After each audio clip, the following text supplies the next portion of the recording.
A importância das engenharias para o agronegócio. Esse é o tema deste episódio do podcast oficial da Fena Minas 2026. E eu recebo novamente aqui o Bené Romano, agora como inspetor-chefe do CREA, né? Ele que já participou conosco aqui falando um pouco da associação. Bené, conta pra gente como que é seu trabalho, né, frente ao CREA. Bom, prazer estar aqui, Maria Clara. Obrigada pela participação mais uma vez. O trabalho que a inspetoria tem no interior, e falando especificamente, né, em Patos de Minas, eu como inspetor-chefe, e temos o Adriano como inspetor adjunto, é de fazermos a aproximação do CREA-MG com os profissionais, com a categoria profissional que está no interior. Então, o trabalho nosso como inspetores é esse, de fazer a aproximação para valorização do profissional, para que as regras profissionais sejam seguidas. E é um trabalho importante porque a engenharia está presente na vida da gente o tempo inteiro, né? E falando sobre o agronegócio, todas as engenharias também estão envolvidas no agronegócio. Essa cadeia tão rica que é o agro, né? Tudo tem engenharia por trás. A engenharia, ela tá em tudo. E quais, assim, para as pessoas entenderem, né? Onde está a engenharia dentro do agronegócio, Bené? É uma boa pergunta que as pessoas não têm a noção, mas na hora que elas acordam e vão tomar o café, já tem a engenharia agronômica ali, né? No leite, no bolo, no pão, né? Já começa por ali. Na hora que ele vai tomar um banho, tem um engenheiro hidráulico que calculou a tubulação, tem um engenheiro elétrico que fez o plano, né, da casa. Na hora que ele entrou no carro, tem um engenheiro mecânico por trás. Na hora que ele saiu na rua, tem um engenheiro que construiu ali, fez todos os cálculos. Enfim, a engenharia está presente 24 horas na nossa vida, né? Com certeza. E no agronegócio não é diferente, né? Por quê? O agronegócio a gente precisa, desde o agrônomo, mas também as outras engenharias para atuarem na questão da irrigação, na questão das construções rurais, na questão do que ali compete o agro, que é muito ampla a cadeia do agro, né? Então cabem muitas engenharias. Com certeza. Bené, e quais os riscos, assim, para um produtor rural que não tem, não se respalda com um engenheiro para cuidar ali das suas propriedades, da sua atividade, um agronegócio cada vez mais tecnificado, mais tecnológico? Quais são os riscos para um produtor que não se atém a isso? É uma pergunta importante, porque à medida que o agronegócio, como você disse, fica cada vez mais tecnológico, o custo também aumenta, né? O custo de produção aumenta. Sim. Ou seja, se você utilizar mal os recursos, o seu prejuízo será maior. Então, por exemplo, falando aqui do produtor que vai fazer uma aplicação de defensivo na sua lavoura, né? Que são produtos caros, que têm um risco, se mal utilizados, para o aplicador, para o consumidor, para o meio ambiente. Então é importante que a recomendação técnica de um engenheiro agrônomo para utilizar aquele produto.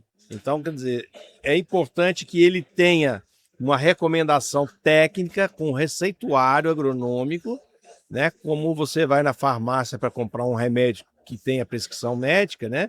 Nos produtos químicos existe também. Um outro exemplo importante de riscos.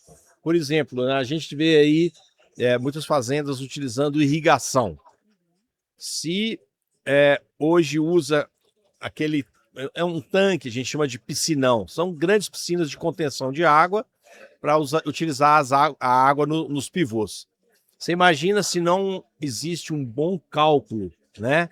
Um bom cálculo da contenção de água, da barragem, etc., um risco eminente de haver um desmoronamento e inundação, risco de vidas. Então, são várias atividades dentro de uma propriedade que é importante que os profissionais, né, estejam aptos tecnicamente para fazer a sua recomendação técnica. Com certeza. Bené, hoje a gente ouve muito uma palavra de ordem dentro do agro, é produtividade, né? Tem que aumentar a produtividade, tem que ser mais eficiente. Quanto o trabalho do engenheiro também influencia nisso, né? Em ter uma produção mais eficiente, mais sustentável, que também a gente tem que pegar por esse lado. De que forma que vocês conseguem contribuir para esse processo no campo? As produtividades, né, dentro das fazendas vem crescendo de uma forma muito forte. Primeiro porque existe uma pesquisa por trás disso, né? Uma pesquisa genética, que trabalha, por exemplo, os híbridos de milho, as variedades de soja, de algodão, etc. Então, ou seja, há um trabalho anterior até que o produto chegue na fazenda. E dentro da fazenda existe sim um trabalho muito importante dos agrônomos para que a recomendação de calcário, de adubo, né, de inseticida, de fungicida sejam feitas na quantidade certa, no momento certo. Então, grande parte desse ganho de produtividade é em função dos profissionais que atuam na pesquisa, mas tem os profissionais que atuam, que a gente chama na assistência técnica ou extensão rural, né, que fazem as recomendações. Então, sem dúvida alguma, esses profissionais têm uma contribuição muito forte com o aumento de produtividade e de transformarem o Brasil nessa grande potência agroalimentar mundial. E se hoje a gente ocupa esse ranking, né? A gente tem essa importância tão grande aí na produção de alimentos no mundo, é porque no passado teve, né, engenheiros, pessoas que ali com a criação da Embrapa, com Alisson Paulinelli, revolucionário que a gente vivia, né? Que na verdade, se não tivesse esses profissionais para sair do Brasil, ver como que dava para fazer com as nossas terras, melhoramento genético, estamos falando da agricultura, mas a pecuária também teve um salto evolutivo enorme nas últimas décadas. É fruto de muito estudo, né, Bené? Sem dúvida. Você citou muito bem nosso querido Alisson Paulinelli, com quem eu tive a satisfação de conhecer e ter proximidade. Há 50 anos atrás, esse cerrado onde a gente está hoje, né, era, como dizia Guimarães Rosa, era terra de fazer longe. Ele não tinha valor comercial, valor em termos de produção agrícola. As pessoas trocavam fazenda por trocavam a troca de pagar um imposto, por exemplo. Estava devendo imposto, você paga esse imposto e fica com a fazenda, né? Porque eram pouco produtivas, né? Então não tinha valor. Na verdade, Maria Clara, eram improdutivas. Improdutivas, porque né? não se tinha ali o estudo de como fazê-la ser produtiva, né? E aí veio o advento do calcário, do fosfato, etc., né? Plantio direto. Plantio direto. E a história, eu acho que vale a pena a gente falar aqui da história do Alisson Paulinelli, que ele foi o precursor, né, da abertura do Cerrado aqui em São Gotardo, quando ele era secretário da Agricultura, e aí ele foi convidado para ser ministro. Já existia a Embrapa, ele foi quando ele mandou cerca de 1.000 profissionais, né, para fora para exatamente trazer o que tinha de novo em termos de tecnologia. Foi muito visionário, né? Visionário. E aí criou vários centros, né? Centros da Embrapa, e aí chama Centros de Pesquisa da Embrapa. A partir daí, eu gosto de dizer que o Brasil, até então, nesse momento, estava aprendendo. Hoje o Brasil é referência. Hoje o Brasil exporta tecnologia de plantio direto, de agricultura regenerativa, né? Eu me lembro, nos anos 90, no início dos anos 90, eu fui nos Estados Unidos a primeira vez na feira, lá no Cinturão do Milho. E ali eu fiquei espantado de ver o tamanho das máquinas. Falei, que loucura, aquelas máquinas enormes, né? Que não se via aqui. Que não existia, né? As carretas enormes, bitrens, era tudo muito grande. E que a gente não tinha aqui. E hoje eu me arrisco a dizer que as nossas máquinas são maiores do que as deles. Por quê? O tamanho das fazendas lá não são tão grandes as nossas fazendas no Mato Grosso do Sul, Goiás e no Pará. Então, ou seja, de novo, a questão do Brasil ter se tornado realmente e indiscutivelmente uma potência agroalimentar mundial. Muito bom. Essa história é sempre bom relembrar que não Exatamente. foi assim sempre, né? Esse Não. agro potente que a gente tem hoje não era assim, né? Ano passado. E graças aos agrônomos, os técnicos agrícolas, engenheiros florestais, engenheiros de produção, ou seja, as engenharias, né, que contribuíram fortemente para chegarmos aonde estamos, né? Muito mesmo, né? E como você avalia, o Bené, assim, o Brasil hoje, essa potência que a gente vê, mas ainda tem coisa sendo desenvolvida, né? Eu falo que parece que não acaba, né? Não para por aí. Quando você acha que já está no ápice aí de melhoramento genético, sai uma pesquisa nova, eles estão atrás, não para essa tecnologia toda e esse desenvolvimento. Como você vê essa potência toda? Na verdade, isso é um processo contínuo, né, de avanço tecnológico. Hoje temos a IA, por exemplo, Que já está no campo, né? já está no campo. Por exemplo, a IA na pesquisa genética de milho, tá? Antigamente, para se produzir um híbrido de milho, demorava-se em torno de 8 a 10 anos. De 8 a 10 anos. Por quê? Você plantava as linhagens, ia fazendo cruzamentos entre linhagem A com a B, A com a C. Era pura, vamos dizer, era um processo de tentativa e erro. Tentativa e erro.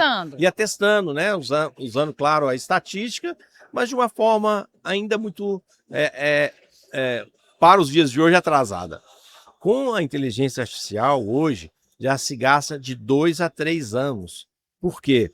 Você faz, né, o prompt lá, fazendo a simulação das características da linhagem A com a linhagem X, nas condições de temperatura, de umidade, ou seja, você faz uma simulação, né, que é totalmente digital, totalmente inexistente na realidade, uma simulação mesmo. Então você consegue ganhar tempo, porque quando você faz o cruzamento, você planta, não precisa colhe, ter o erro, planta, é só tentativa colhe, e erro, não precisa exatamente. disso mais, já vai ser assertivo. Você ganha tempo. Então, olha só, é incrível. Isso é um caso que eu estou falando, né? Eu vi um no café que ele identifica para o produtor as falhas no grão. Achei interessantíssimo, a máquina que já te entrega, fala a umidade, o jeito que ele tá, que não tá. Assim, é incrível. Cada vez que você vê a IA sendo utilizada no campo, não dá para imaginar, né? A rastreabilidade também, a gente tem visto muito, né? A utilização da IA. Então... É uma infinidade de possibilidades, né? E o que a gente falou outro dia, das oportunidades. Isso gera oportunidades, né, para os profissionais. Puxa vida, a IA está vindo aí. Então vamos ver o que a IA tem que possa usar e eu vou ser o instrumentador dela, né? Então esse é o grande lance de estarmos acompanhando as mudanças. E nesse sentido, hoje o Brasil não fica nada a dever, né, ao primeiro mundo, vamos dizer. Hoje somos primeiro mundo em termos de tecnologia no agro. É isso aí, o produtor rural também muito empenhado, sempre entregando muito. Então o Brasil lá fora tem um respeito enorme, né? No que diz respeito à tecnologia no campo, a gente faz muito bem feito o dever de casa, né, Bené? É muito legal ver isso, né? Essa potencialidade. Eu vou contar um negócio para você, Maria Clara. Quando eu estava estudando agronomia, há mais de 40 anos atrás, a frase era: a agronomia será a profissão do futuro, né? Eu tenho a certeza que é a profissão do presente. Realmente já não somos mais do futuro, somos do presente. Por quê? Graças a vários inspiradores, vários desbravadores, como Alisson Paulinelli e tantos outros, né? Antônio Secundinho de São José, que é pesquisador, fundador da Grosseries, e vários outros, eles desbravaram muita coisa, né? Eles arriscaram, eles investiram em algo que nem sabia que ia dar, exatamente, né? E hoje temos isso, a agronomia, a profissão do presente. Com certeza, né? E é muito bom, né, ver o Brasil desenvolvendo, e isso é soberania alimentar, segurança alimentar e a soberania perante os outros países que precisam da gente também, Sem dúvida, nós temos aí a responsabilidade de produzir alimento para bilhões de pessoas, né? E nesse sentido, só para também fechar a questão do CREA, né? O papel do CREA é de valorizar os profissionais, de não deixar que profissionais não habilitados atuem, né? Então é o papel de valorizar a categoria profissional dos engenheiros, no caso, engenheiros agrícolas, engenheiros agrônomos, da áreas afins. Isso aí. E o CREA está onde, Bené? Quem quiser passar lá para conversar com vocês, vocês estão junto com o pessoal da prefeitura? Onde que é o stand? Não, na verdade, nós temos um stand do CREA com a Asenge, tá? E temos lá, é bem legal que lá no stand tem um totem que tira a foto de acordo com a engenharia, utilizando a IA, né? Legal. E o escritório do CREA em Patos de Minas é na Rua Afonso Pena. Lá nós temos um coworking aberto aos profissionais que queiram utilizar, né?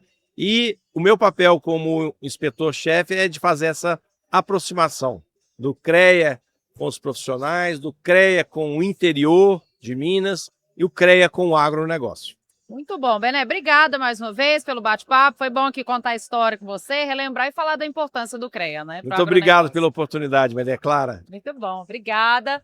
Bom, e quem não veio ainda, fica o convite para passar no CREA. Tem stand aqui no nosso espaço. A feira vai até sexta-feira. Continue acompanhando as nossas redes sociais e o nosso podcast. Até a próxima.